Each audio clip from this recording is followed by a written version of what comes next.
আসসালামু আলাইকুম। প্রিয় দর্শক, কথা হচ্ছে ইসকনকে কেন নিষিদ্ধ করতে হবে? তাদের দোষ কি? কেন তাদেরকে নিষিদ্ধ করতে হবে? আর কেন চিন্ময় কৃষ্ণ দাসকে গ্রেফতার করা হলো?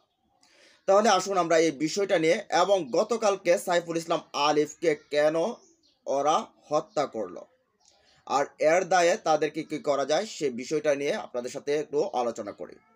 দেখেন, শেখ হাসিনা যখন ছাত্র জনতার গণ অভ্যুত্থানে 5 আগস্ট দেশ ছেড়ে ভারতে পালিয়ে যায়, ঠিক তারপরই বিভিন্ন আঙ্গিকে তারা ফিরে আসতে চায়।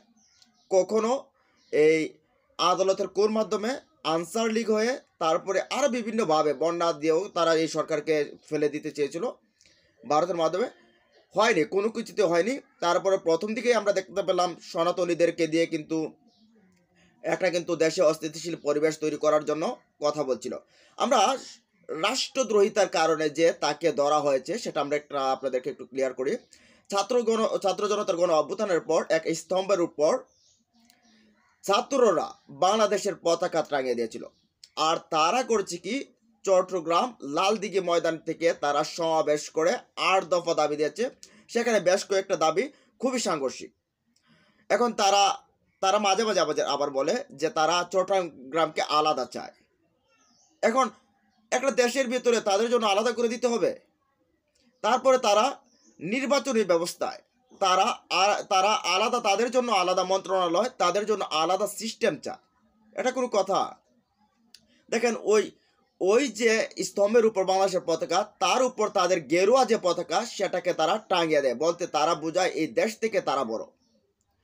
আর এটার কারণে, আর তারপরে শুধু এখানে না, বাংলাদেশকে নিয়ে আরও বেশ কয়েকটা বক্তব্য যেগুলো রাষ্ট্রদ্রোহিতার বক্তব্য, সেই বক্তব্যগুলো এই চিন্ময় কৃষ্ণ দেওয়ার পরে তারপরে ভারতের সাথে তার খুব ঘনিষ্ঠ যোগাযোগ, বারবারই আসা যাওয়া করছে। এগুলো গোয়েন্দা সংস্থার কাছে স্পষ্ট হয়েছে। যার কারণে আবার ভারত থেকে ফেরার পর বিমানবন্দরেই ডিবি পুলিশ তাকে গ্রেফতার করে। মূলত বাংলাদেশকে নিয়ে ষড়যন্ত্র করেছিল ভারত। এমনিতেই কিন্তু ষড়যন্ত্র করেছে, কারণ ভারতের আশেপাশে ভারতের একটা বন্ধু রাষ্ট্র নেই। একমাত্র বাংলাদেশের এই শেখ হাসিনা স্বৈরশাসক ছিল এই ভারতের সেবা দাস। এটা ছিল সেবা দাসের মতো চারা আর কেউ ছিল না। এবার ভারত থেকে এইটাও যখন সরে গেছে, তখন ভারতের মাথা খারাপ হয়ে গেছে। এখন এই ইসকনকে দিয়ে তারা পরিকল্পনা করেছিল যে ডক্টর মোহাম্মদ ইউনূসকে সরিয়ে দিয়ে আবার আওয়ামী লীগকে পুনর্বাসন করার জন্য। তারই আমরা দেখতে পেলাম যে চট্টগ্রাম থেকে, রংপুর থেকে তারা সেখান থেকে ডাক দিয়েছে যে তাদের পরিকল্পনা ছিল এই সপ্তাহে ঢাকামুখী লং মার্চ করবে। সব হিন্দুরা, সব সনাতনীরা ঢাকামুখী লং মার্চ করবে এবং তাদের 8 দফা দাবি, যেগুলো আসলে সবগুলোই সাংঘর্ষিক, রাষ্ট্রের সাথে বেশিরভাগই সাংঘর্ষিক। এই 8 দফা দাবি করে, মূলত এই 8 দফা দাবিতে ছিল এই সরকারকে পতনের একটা, এই বর্তমান সরকারকে পতনের একটা ইঙ্গিত, রাষ্ট্রদ্রোহিতার ইঙ্গিত। যার কারণে তাকে গ্রেফতার করে। আর তাকে গ্রেফতার করার পরে আমরা সারা দেশে দেখতে পেলাম এই সনাতন লীগরা, তারা সারা দেশে একটা অস্থিতিশীল পরিবেশ তৈরি করলো। আমরা ঢাকাতে দেখলাম, শাহবাগে দেখলাম, আমরা খুলনাতে দেখলাম, রংপুরে দেখলাম, চট্টগ্রাম দেখলাম। সর্বশেষ চট্টগ্রামে এসে যে কাজটা হলো, চট্টগ্রাম আদালত থেকে যখন তাকে জামিন নামঞ্জুর করে কারাগারে পাঠানোর নির্দেশ দেয়, তখন পুলিশের প্রিজন ভ্যান আটকে দেয় এই সনাতনীরা, এই ইসকন লীগরা।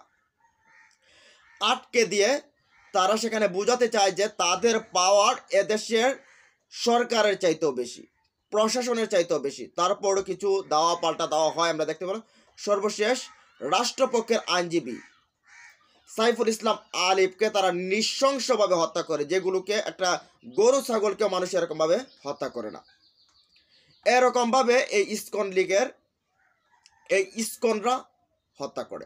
এখন আসি যে কেন তাদেরকে নিষিদ্ধ করতে হবে। দেখেন, এই যে চিন্ময়কে ধরলে যে এরকম একটা পরিস্থিতি হবে, সেটা সরকার আগেই জেনে গেছে।